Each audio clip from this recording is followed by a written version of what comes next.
तो दोस्तों, एक और नया दिन और मैं बलजीत परमार हाजिर हूँ एक नई कहानी, एक नया किस्सा लेकर। आज आपको पुरानी मुंबई के वो किस्से सुनाएंगे जब ऑर्गेनाइज अंडरवर्ल्ड के पहले छोटी छोटी गली गलियारों में, नुक्कड़ों पे, चौराहों पे, फुटपाथ पे किस तरीके की दादागिरी चलती थी और कैसे दादा लोग सरवाइव करते थे। हफ्ता वसूली उसी ज़माने की देन है। सबसे पहले जो 40 के करीब से दादागिरी का चलन मुंबई में शुरू हुआ, वो दौर था जब करीम लाला अफ़गानिस्तान से मुंबई पहुंचे थे। वो किस्सा मैं आपको बहुत बार सुना चुका हूँ। लेकिन 40 से लेके 60 तक दादागिरी बहुत छोटे लेवल पे चलती थी। बड़ी 1960 के बाद की है। कुछ किस्से मैं आपको छोटे छोटे सुनाता हूँ इनका। ये वो किस्से हैं जो आपको Aahista Aahista development of organise underworld की तरफ लेके जाते हैं। एक किस्सा बड़े ध्यान से सुनिए, बात 1960-62 की है। एक शख्स, कालबा देवी एक एरिया है वहाँ पे, जो होल सेल कपड़े का बहुत बड़ा केंद्र मार्केट है। कालबा देवी मार्केट बहुत मशहूर है। दवाइयों की भी बहुत सारी दुकानें उसके साथ लगते प्रिंसेस स्ट्रीट में है। होल सेल की बहुत बड़ी मार्केट है मेडिसिन्स की।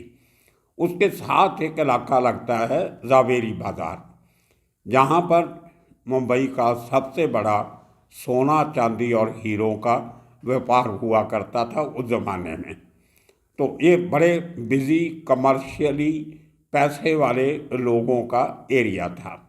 वर्किंग क्लास वर्कर बाहर से आते थे काम करने वाले, दूर दराजे इलाकों से, कोई 20 मील से 25-30 मील से लोकल ट्रेन पे बैठ के आते थे इन दुकानों में और बड़े बड़े शोरूम्स में काम करने के लिए।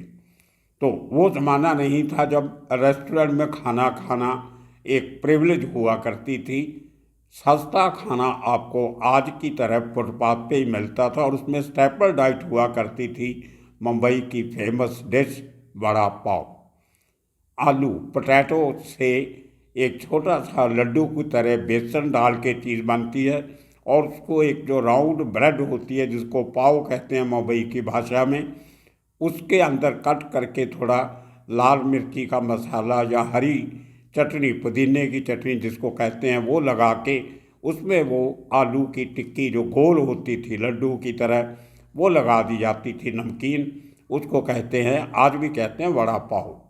तो शुरुआती दिनों में वड़ा पाव नए आदमी के लिए रोटी रोज़ी कमाने का बहुत बड़ा ज़रिया हुआ करता था। तो दोस्तों, आपको एक छोटी सी कहानी सुनाता हूँ उमा दत्त की। वो शख्स 1940 के करीब मुंबई आया, वहाँ बड़ा हुआ, बचपन में आ गया था, अपने माँ बाप के साथ आया या अकेला आया पता नहीं, लेकिन 21 साल की उम्र में, 60-62 में, 20-22 की उम्र में उसने छोटा सा धंधा जावेरी बाज़ार, कालबा देवी के जंक्शन पे जहाँ दोनों इलाके मिलते हैं, वहाँ पे फुटपाथ के ऊपर वड़ा पाव बेचने का बांकड़ा लगा लिया, जिसको छोटी सी मेक शिफ्ट रेडी आप कह सकते हो, अड्डा जमा लिया छोटा सा। और वहाँ पे अपने 2 नौकरों के साथ वो आदमी बड़ी सी कढ़ाई में तेल गर्म करके उबलते हुए तेल में वो वड़ा पाव बनाया करता था और आसपास के लोग लंच सुबह से शाम तक उस वड़ा पाव का मज़ा लेते थे, आनंद लेते थे। बहुत टेस्टी बनाता था, ये कहने में आया। तो उमा दत्त के इलाके में, उसमें जहाँ वो ये छोटा सा बिजनेस करता था, एक लोकल गून था जिसका नाम था जशवंत, लोकल बदमाश उस मोहल्ले का, एरिए का, वो दुकानों का। वो आदमी थोड़े दिनों के बाद जसवंत अपने 2-3 साथियों के साथ रोज़ आने लगा दोपहर के टाइम पे, जब नॉर्मली लोगों का लंच टाइम होता है। तो वो शख्स आके बहुत सारे वड़ा पाव खा जाया करे और बिना पैसे दिए चला जाता था।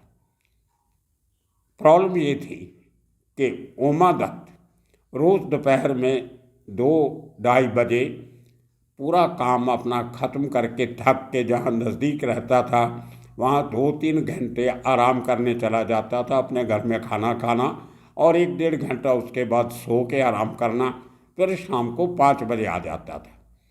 तो हुआ ऐसे कि 3-4 दिन जब वो आराम करने घर जाता था तो ये यशवंत अपने लोगों के साथ वहाँ वड़ा पाव खाने आ जाता था, और नौकर मुन्ना और एक और उसका साथी वो इसको वड़ा पाव देते थे, और ये आदमी बिना पैसे दिए उनको गाली वाली दे के डरा धमका के चला जाता था।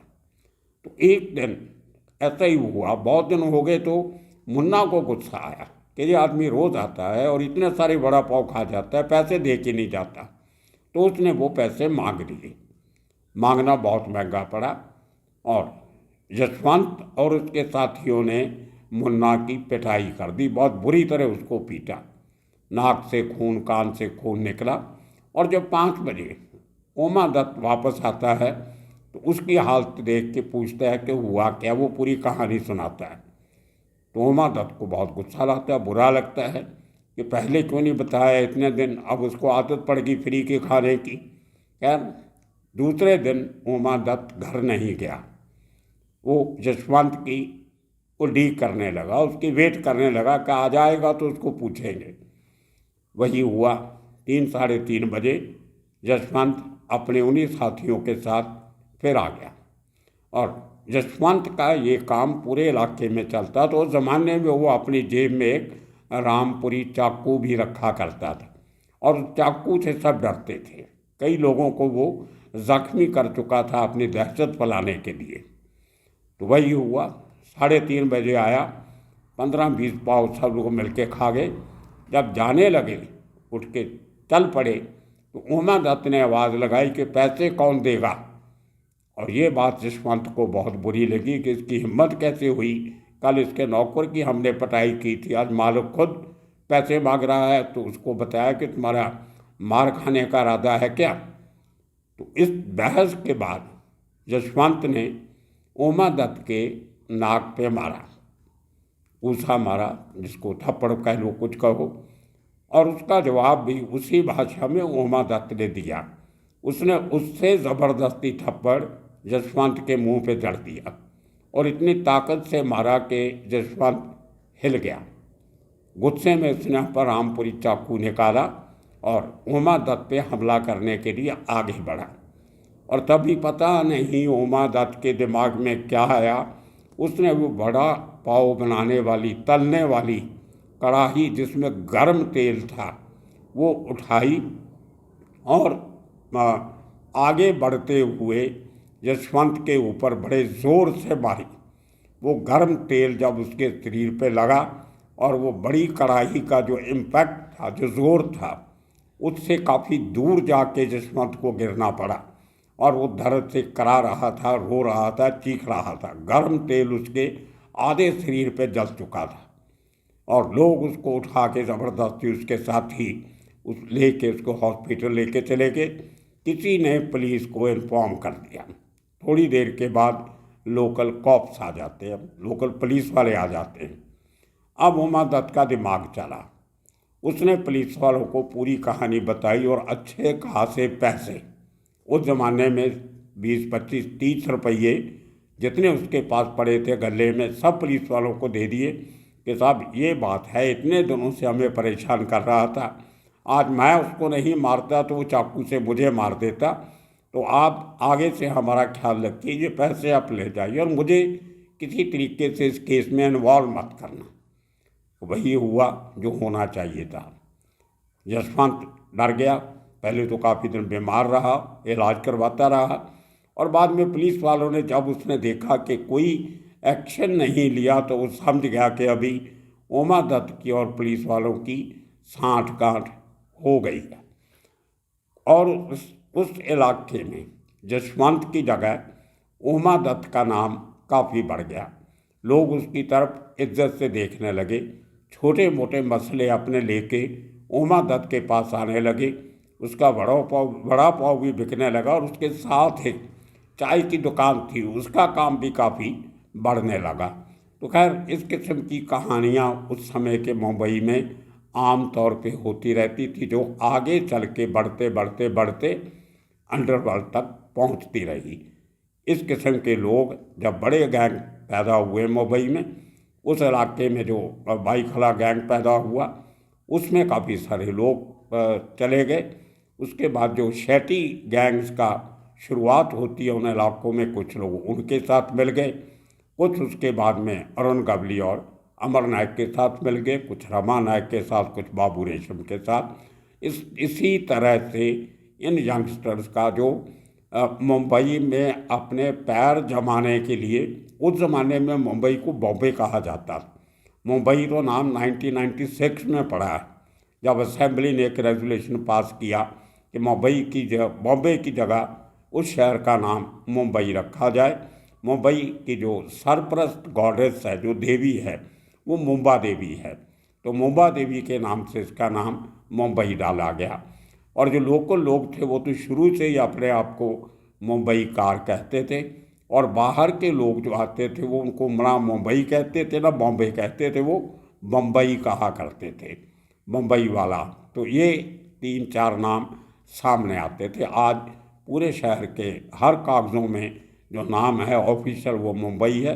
एक हाई कोर्ट है ऐसा जिसका नाम आज भी बॉम्बे हाई कोर्ट है, क्योंकि वो नाम बदलने की जिम्मेदारी सिर्फ सुप्रीम कोर्ट के पास है, जो अभी तक उन्होंने की नहीं है। खैर, ये बातें आपको इसलिए बता रहा हूँ कि जब मुंबई का अंडरवर्ल्ड हम कभी स्टडी करेंगे तो ऐसे इंसिडेंट्स हमको सामने रखने पड़ेंगे। इसी किस्म का और इंसिडेंट आपको सुनाता मुंबई की भाषा और मुंबई के कल्चर को लेके। 2008 का मुंबई अटैक आपने सुना, जो 10 आतंकवादी पाकिस्तान से आए, अंधाधुंध गोलियां चलाई, 26/11 के नाम से जो मशहूर है। 9 लोग मारे गए थे और 10वां आखिरी अजमल कसाब पकड़ा गया था। अब जब कसाब की पेशी हो रही थी, तारीख जब शुरू हुई, केस शुरू हुआ, तो वो आर्थर रोड जेल के अंदर हुआ।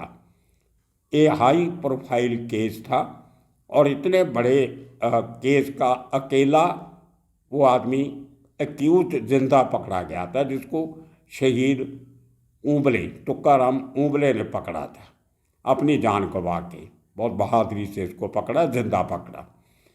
और वो शख्स जिसके लिए जिंदा रहना बहुत ज़रूरी था तब, जब तक केस की ट्रायल ख़त्म नहीं होती, तो उसके लिए ख़ास तौर पे एक बहुत बड़ा एक रूम बनाया गया, जो bullet proof, sound proof, air proof, इतना बड़ा, बहुत जिसको कहते हैं बहुत पक्के तरीके से बनाया गया। उसके ऊपर अगर हाथ गोलों से भी अटैक किया जाए तो उसकी दीवारें गिरती नहीं थी। बंकर किस्म का बनाया था, बहुत मजबूत। और उसके साथ एक स्पेशल कोर्ट बनाई गई जेल के अंदर, जहाँ पे इस केस की सुनवाई होती थी। और अजमल कसाब के उस कमरे से लेके कोर्ट तक एक सुरंग टनल बनाई गई थी, कवर्ड, जिसके अंदर से उसको कोर्ट में लाया जाता था, ताकि कहीं अंदर से भी कोई कैदी या कोई किसी हथियार से उसके ऊपर हमला ना कर सके। और उसकी सिक्योरिटी के लिए स्पेशली एक स्पेशल टीम, कमांडोज की टीम, जो इंडो तिब्बतियन बॉर्डर पुलिस की थी, वो लगाई गई थी उसकी सुरक्षा के लिए। और जब ट्रायल शुरू हुई तो जो विटनेस बॉक्स बनाया गया था वो भी बहुत सिक्योर था, चारों तरफ से कमांडोज घेर के रखते थे, बीच में अजमल कसाब बैठा होता था। तो वहाँ से बैठ के वो बच्चों जैसी हरकतें किया करता था।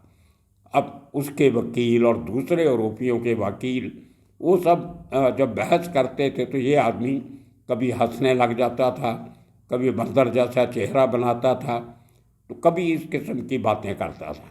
और जब इसका एग्ज़ामिनेशन शुरू हुआ तो जज तहल नमानी जो थे, उन्होंने इसको जब जो सवाल पूछा पहला कि ये आपके ऊपर ये आरोप है, आपने ऐसा किया, तो उस पूरे का पूरा कोर्ट रूम दंग रह गया जब अजमल कसाब ने मराठी भाषा में जवाब दिया, माला माहिती नहीं, मुझे नहीं मालूम।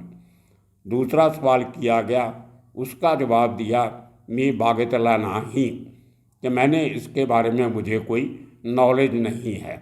तो इस किस्म के जवाब सुन के पूरा कोर्ट रूम हैरान रह गया।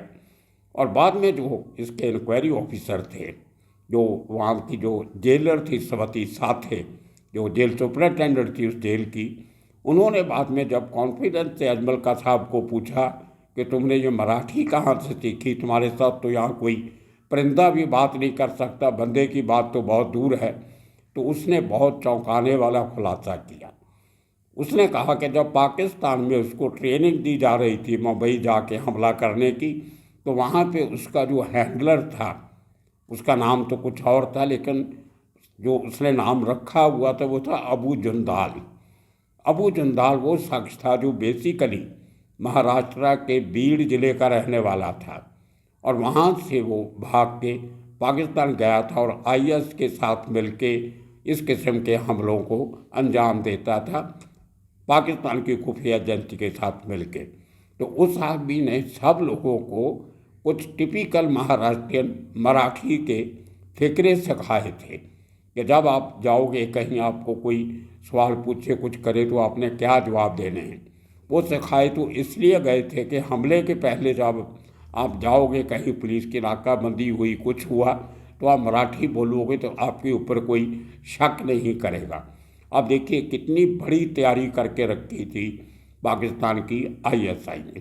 तो अजमल का साहब ये बातें कोर्ट में करता रहा।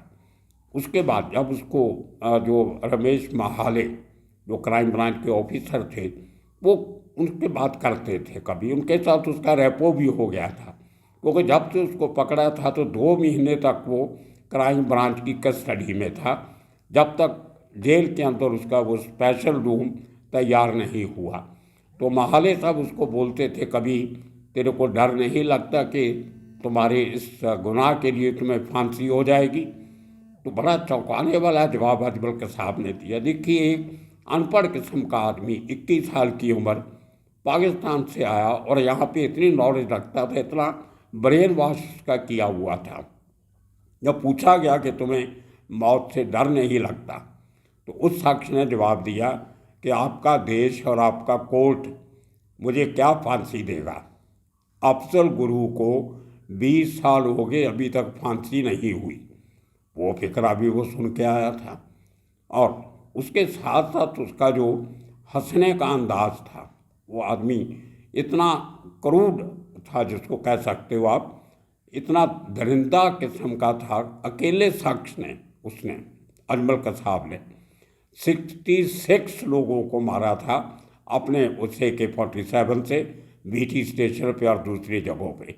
तो 66 लोगों का खूनी एक पुलिस ऑफिसर को कहता है कि आपकी कोर्ट मुझे फांसी नहीं दे सकती, और जब उसको फांसी की सज़ा हो गई, उसको मुंबई से, क्योंकि आर्थर रोड जेल में जो और किसी जेल में फांसी की सुविधा नहीं है, तो उसको फांसी देने के लिए पूना की जो येरवाड़ा जेल है वहाँ ले जाया गया, और वही ऑफिसर रमेश महाले उसको आधी रात को मुंबई से येरवाड़ा लेके गए थे।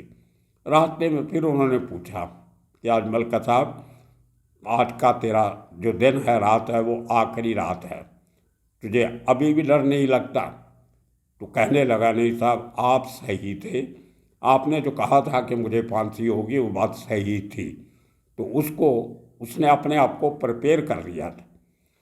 अब थोड़ा हैरान होंगे कि ये किस्से मैं आपको क्यों सुना रहा हूँ।